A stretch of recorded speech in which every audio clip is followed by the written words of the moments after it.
Greetings in the matchless name of our Lord and Savior Jesus Christ. It's once again a great joy and honor to share the Word of God through this platform of a talk show, reaching out to the young women and uh, lovely sisters who are out there who have a question in their mind. And you can always write to us at timechange2018@gmail.com.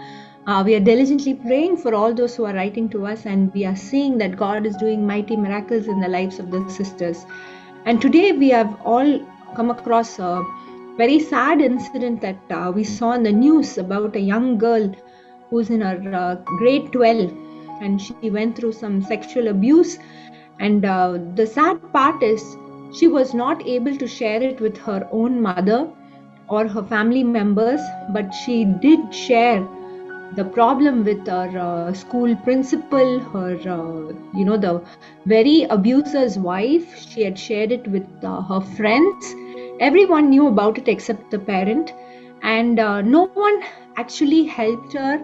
And she was very upset because they did not punish the person who abused her, but instead she was the one who would have gone through mock and ridicule. She had to change schools.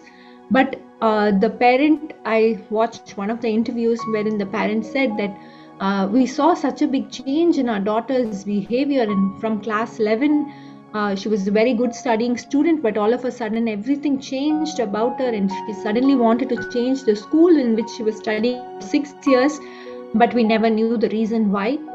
And finally one day they found that their very daughter was dead. So it is a devastating situation, and that put a great question in our hearts. What can we do as mothers to be that conducive person, that non-judgmental person, to be able to be a safe haven for our children, to be able to share their problems, and if they've gone through some abuse or something, they should not be afraid of sharing it to the mothers or the parents who can actually help them and support them during this time of crisis and lead them in the right way. There might be two things why children don't share with their parents. One, they're too scared, or they might actually like it and they've fallen into a trap. So it can go either way.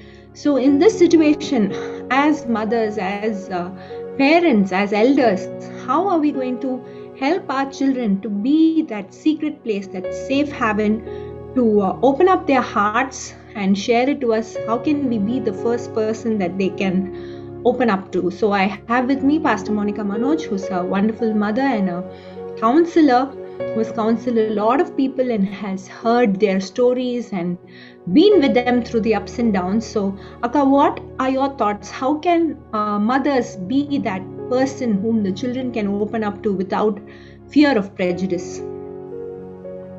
Yes, Sister Mullen, I would just like to open it with a verse from Ezekiel chapter 16, verse 44, where God tells Jerusalem, and he uses this proverb. It is written in the Bible. It says, like mother, like daughter.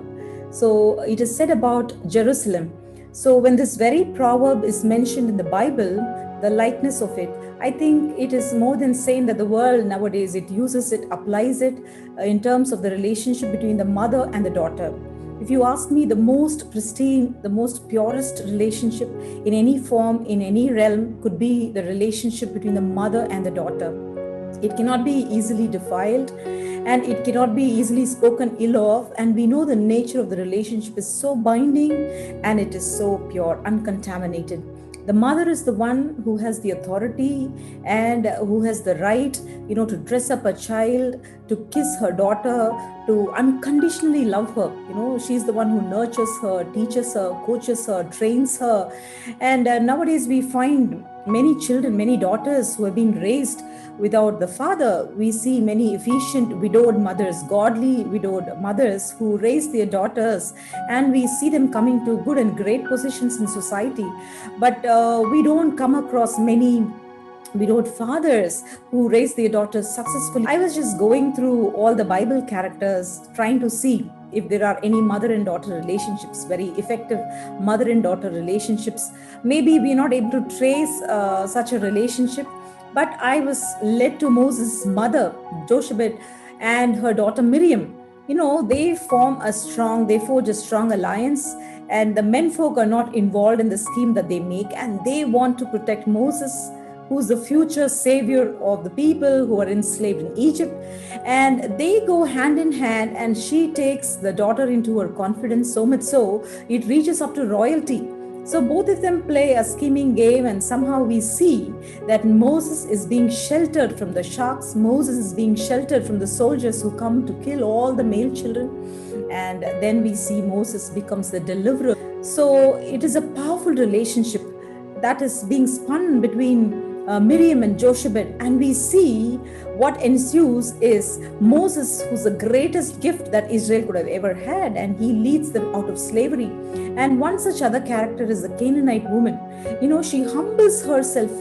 She's willing to go down to any extent because of the unconditional love that she has towards her daughter. If you ask me, the best manual to life, our daughter, can only be the mother. Mother is the best manual. She's the one who can expose various aspects of life to the daughter. And usually daughters are inspired to learn from their moms. And as much as we see these days, they try to emulate, if not imitate, the mothers.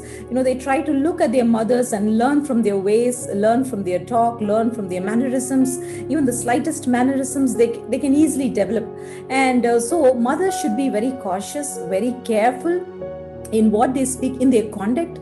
And we also see of mothers who can easily expose their children, expose their daughters into evil prospects, who push them into unsafe zones. We should be very careful that we do not unconsciously push our children into unsafe zones just because there's something called as modernity, there's something called as social etiquette, there's something called as friendship with the world and all that. So sometimes even mothers who call themselves godly, they compromise on one aspect or the other, and they try to push or project their daughters forward. Let's be very careful, because all said and done, we have been weaned and we have been called to stay separate from the world, because we are called to be peculiar people.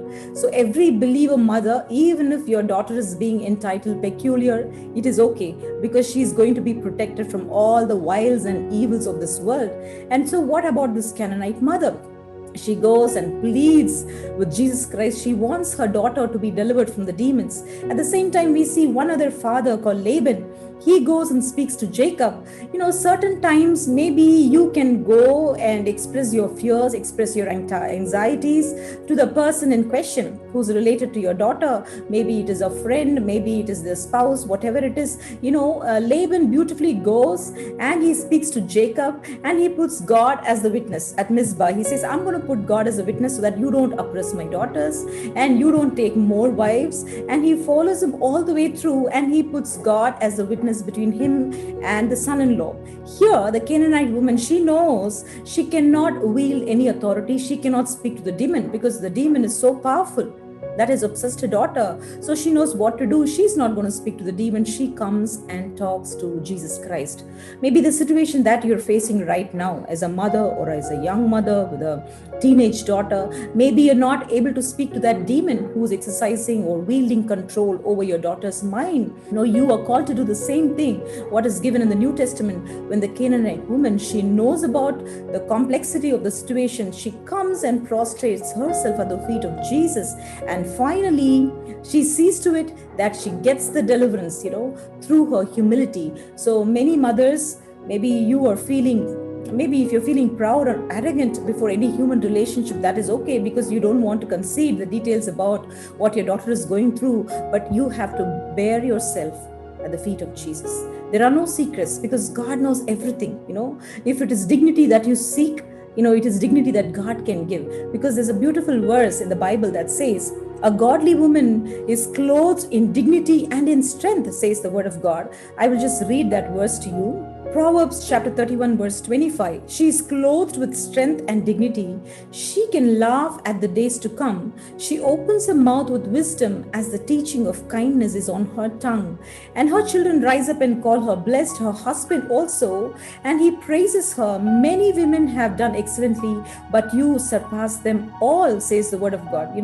If you're called to be such a godly mother, And if you deserve praise and adoration from your family, and your daughter should rise up and call you blessed, she must be able to say more than any other woman that I have seen, "Mommy, you are the best, and you love me the best, you trust me the best." Many moms can love their daughters, but they do not trust their daughters. You must be open for communication. All doors of communication should not be shut. Maybe the non-availability of a busy mother also can cripple the daughter into falling into such abusive relationships.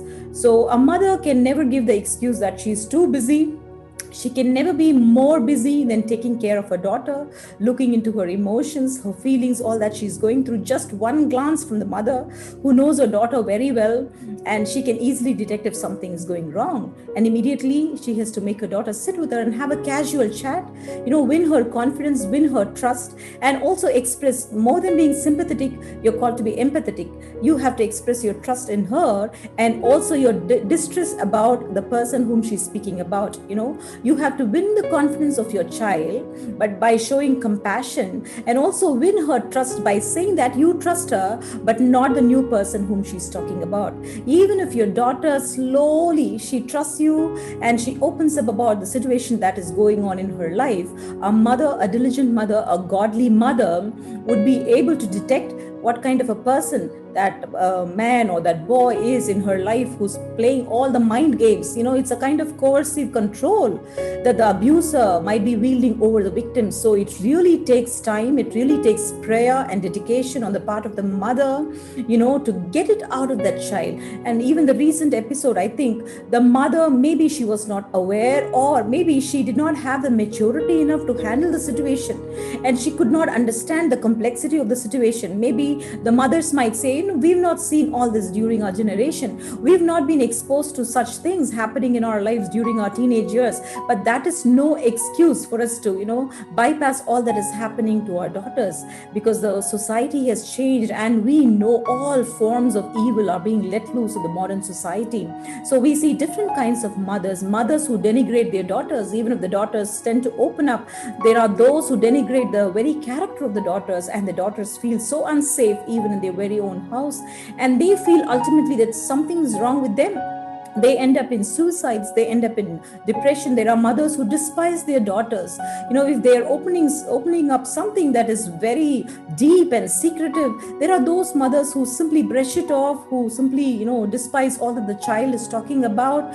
You are in a very precarious, in a very dangerous situation, because all that you despise as something small may one day, it might burgeon into something so great that you will not be able to take control of in your daughter's life. So we should never have that attitude of despising or denigrating. You should be diligent to listen to the voice of your child. When your child opens up, that is the time. It is a sign and is a symptom. There's something that she's not able to control. Till things are under control, maybe she never opens up. But when things are out of control, she definitely, I think the first person that she will talk about or talk to is going to be the mother. So mothers are in a very precious place in the heart of a daughter, and so we have to be responsible. And all accounts, even if the daughter slips by, we cannot isolate ourselves from what is happening in the daughter's life. No mother can say, no, I never knew about it, I'm not responsible. Nobody can say that, because even if you were to say, the whole society, the family, and everybody, even your very own daughter, will blame you for it. I would just like to read one more verse. It's a beautiful verse that says, can a mother forget her nursing child? And a mother cannot forget her teenage daughter, more than that, to improvise it, to develop it further. Can she feel no love for the child she has born? If you have deprived your daughter of love, when she feels that she is not loved, the verse says, can she feel no love for the child she has born? No, it is impossible. A mother will definitely feel love towards her child. So if you really do love your child, it means you have to listen to your child, and you have to carefully extract it from the mouth of the child, or that all that she's going through. And there are other kinds of mothers who live in denial mode, because they do not want their family or the reputation or the image of the family to come down. So they just want to, project a fake image, even though the daughter could be telling something that is very vile and evil and wicked that is going on in her life. The mother could be very much bothered about, the family, the patriarchal community that she dwells in, and she might try to cover up what the child is saying. Nothing is more precious than the life of your child, my dear sister. If you are doing that, and if you are brushing it under the carpet, you always you are at the risk of losing your daughter. I heard the great woman of God, Joyce Meyer, she narrated her experience where she said her very own mother, she could not be the effective shield over her daughter. There were times when Joyce Meyer, the great woman of God, she felt let down and she did not know where to go, because mother is the safest source where she can reach across for help. She should be the refuge. But the very own mother, the mother who bore this child, she could not be a shield. She couldn't even stand up to her father, in spite of knowing the fact and the truth that her daughter is being abused. And even today, at this old age, we see this great woman of God who's warning many mothers, do not take that stand. You must take the stance of justice, and God will be your helper. Maybe her own mother was thinking about the financial aspects as to who's going to take care of the family, who's going to run the family. But those fears should not cripple you from taking care of your daughter, because God is our helper at all times. When you call unto Him, God will never go by injustice. God is never a person who will just let you live in shame, who will let you live in the abuse of the perpetrator, because God doesn't want you to live as a victim. God wants you to live as a victor. Christ is victor, says the word of God. So God, we see in the New Testament how He empowers all the women. The women are strong characters. If you want any mother-daughter relationships that are very powerful, even the very own Queen Elizabeth, who's reigning over England, she had a queen mother, a strong, a formidable character who had instilled in her so much of courage and determination. And nowadays, maybe people are thinking even her very own son will not make an effective ruler. He will not make an effective king. If it is all in the mother's hand, how you train a child. And all of us know this verse. Train up a child in the way that he or she should go while they are young, says the word of God. So it is our responsibility. I would supremely place it on the mothers, and you've been given with something precious in your hand, whether to hone it, to mold it and make it into a vessel of honor and grace and place the crown upon the head of your daughter, or it is all in your hands, whether to spoil the future of your precious daughter. What do you say, Sister Malin? Absolutely well said, Akka. One of the issues that I feel that many of them face is the huge generation gap that is going on. And we are in a very, forward generation where the children almost think that the parents will not understand. They don't know the current culture. They don't know the Instagram selfie world that they live in. And so if we share anything to them, they're just going to be judgmental. Like you said, if you train up the child, not just in education, not just in discipline, but also as a young child itself, if we train the children to be able to share with us their problems, their difficulties, it might be little fights in the school, or it might be a bad day with the teacher or something like that, and then when they grow up it will be much easier. But right now maybe it's a little bit too late for some mothers. Those years have been lost and those years have gone by, but still there is hope because we have the Lord.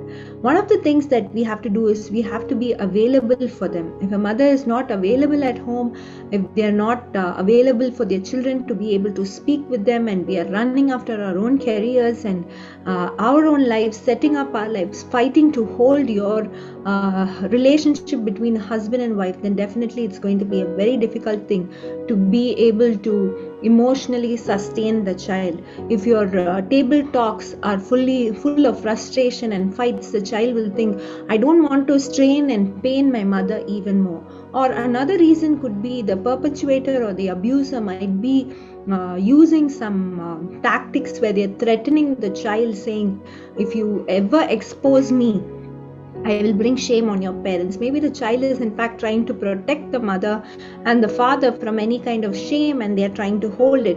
But we should tell them that we are strong enough. We should show them that we are strong enough to handle things. We must show that we are emotionally, spiritually strong to handle any of those issues. One of the mothers that we read in the Bible is Herodias, who places her daughter in such a precarious situation where she exposes the daughter to many men, and in fact she ends up killing a prophet of God. We don't want that to happen. We should be very careful what kind of friends we are exposing our children to. We must be aware of what is happening in their life every single day. This child, when she's coming back home crying and the whole day she's not being able to study, we must seek to understand. Proverbs chapter 19 says, he who gets wisdom loves his own soul, and he who searches after understanding will soon prosper. So we have to seek to understand. When we listen to our children, when we see their situation, we should not be quick to judge. We should not pass judgments. One of the greatest fears that children have is, if I expose what's happening in my life, my privileges will be lost. Maybe my phone will be taken off. I will not be sent to school. I will be stopped from having friends or talking to anybody. So that is one of the major fears that stops children from actually sharing with their parents. But instead of that, if we seek to understand, if we seek to diligently find out where things are going wrong, definitely as mothers we will be aware of what is going on in our children's life. We often read about Rebecca, who goes to God and says, in those days there was no scan, there was no sonogram, but she went to the Lord and asked, Lord, what's happening within me? What is happening to my children? Lord, why is there a fight? Why is there a chaos? Even when she didn't have the child in her hand, she went to the Lord and inquired about her children. So today as mothers, if you find that there is something different in the way they are behaving, you can ask them, and if they are not willing to share with you, you can go on your knees and ask the Lord, Lord, what is happening with my child? Can you speak to me exactly what is the problem? And the God of Abraham, Isaac, and Jacob will definitely speak to you directly or through dreams. We read in the Bible again and again and again where God talks to mothers about their children. So today is a day as mothers we should diligently seek to understand. That is what Proverbs chapter 19 and verse 8 says. And more than that, we have Psalm 91 verse 1, which says, he who dwells in the shelter of the Most High will rest under the shadow of the Almighty. So when we rest under the shadow of the Almighty, our children, like a mother hen, she brings all her chicks into her brood. So the Lord also will bring all these little chicks, little children into his loving feathers, and they will find refuge in him. So when we do that, definitely God will speak to our hearts about what is happening with the lives of our children, and he will show us the right way to deal with them. So today we learn that we must be available for them. Second of all, we must also ask God about what is happening in their life. 3, we should seek to understand. We should not pass judgments and be quick to remove privileges and become a strict mother. Oh, something is happening to my daughter, so I'm not going to send her to school. I'm not going to send her to her friend's place. If we curb everything, then they start to find other means of doing it. Without our knowledge, without the parents' knowledge, they might start going out with friends or contacting others. And nowadays communication is everywhere. Even my children, they're having online classes, and through Teams they are able to chat with others. They don't have a phone, but it's all about virtual communication right now. So we are living in a very different world. Even if children don't have phones, they can still communicate. So we need to be very, very careful and be vigilant, because we know that the devil is prowling like a lion, seeking whom he might devour. So today as mothers, we will rise up and be vigilant over the lives of our children and lift up our hands to God and cry out to him for protection and bring them under the shadow of the Almighty and be available to them, to speak to them and seek to understand them with all our heart. Let us pray right now. Pastor Monica Manoj is going to pray for mothers right now, after which I will be praying. Lord Jesus, we thank you for this precious time of prayer, even as we gather in your wonderful presence. Above, Father, we seek your refuge. We seek you as the refuge. We seek you to intervene. Lord, in somebody's life, they could be going through abuse. They could be strongly under a bondage. but you are the one who formed our inward parts. You knit us together in the mother's womb, says the word of God. And we are fearfully and wonderfully made. I pray for every mother and daughter. I pray for every mother who's burdened about her child and does not know what is going on in the life of her daughter, Master. But you will reveal secrets. There's nothing concealed that cannot be revealed, says the word of God. You are the revealer of all secrets, Master. So we pray that you will reveal it unto the mother. And even if the demon is so powerful, the person is so powerful that they cannot handle, neither can they speak to. But Lord, I pray, even as they speak to the same God who delivered the demon-possessed daughter, we pray, Father, Lord, you will deliver all these beloved daughters, Master, who are so precious to the family, who are so precious in your sight, Father, Lord. We thank you even as we come together and we pray with the authority that you've given us, Master. We say Luke 10:19, and we pray you've given us the authority to trample over snakes and scorpions. You've given us the authority to overcome the powers of the enemy, and nothing by shall any means hurt us, says the word of God. We say this verse aloud and we pray by faith, Master. Let them say this verse and act in accordance to the verse, Master. Nothing shall hurt them. Nothing shall hurt the family. Nothing shall hurt the daughter's future, because you will deliver them, Lord, with the power, the grace, and the authority that you've given them, Master. Lord, we pray for the little daughters too, Lord. We pray for all those who are surrounding them, Master. We pray for all those abusers or the perpetrators, Father, Lord, that you will give in a warning, a strong warning, Master. Even recently, Lord, we still remember and pray and uphold that mother in our prayers who lost her dear precious child. We do not want any other mother to go through such an ordeal, oh God. Lord, we pray, Father, Lord, that you will prevent such incidents from happening, Master. You will prevent girls from committing suicide, from sinking into a pit of hopelessness, Master, Father, Lord. When we cry unto you, says the word of God, you are our deliverer. And you will surely support us out of whatever, however deep the situation could be. So we pray and we commit this into your hands, and we cancel any such situation, Lord, that might land our daughters in deep distress. We thank you, for you are our succor, you are a refuge and our strength, and you are a mighty fortress, a bulwark that never fails us. We give you alone the glory. We ask all these things in your most precious name. Amen. Lord Jesus, we thank you because you are the revealer of mysteries, Lord. Everything that is hidden will be brought into light, your word says. I pray, Father, that whatever the children are going through, Father, even little things or big things, Lord, tonight you will reveal mysteries, Lord. Reveal why certain children are going through states of depression and mental problems, and Lord, they're not able to be like before. I pray, Lord, today will be an eye-opener for many mothers, that they will seek to understand their children, that they will be available for their children to help them in the time of their need, to bring them to you, Jesus, like that mother brought her child, like the father brought his child to Jesus. Today, Father, we bring our children into your loving hands, Lord, because you are the only one who can protect us, Master. We place the blood of the Lamb upon our doorpost, Lord. Lord, doorpost on our phones, on the laptops that our children are using, Lord. We cover it in the blood of the Lamb. Let nothing wicked enter into our houses, O Master. Let no evil person touch our children, O Father. Lord, be the wall of fire around them and the glory within them. Let your Shekinah glory fill our children, Father. Lord, be a wall of fire around them, Master, protecting them every second of every day. Father, as mothers, we will not be able to watch over them every second, Father, but you are there, Lord. Your eyes are watching the sparrows, O Father. And Lord, you are more worried about our children than we are. So today we place them under the blessed hands of Jesus, and we pray that the Lion of the tribe of Judah will roar loudly enough that these wicked people will never enter into our houses or come close to our children, Father.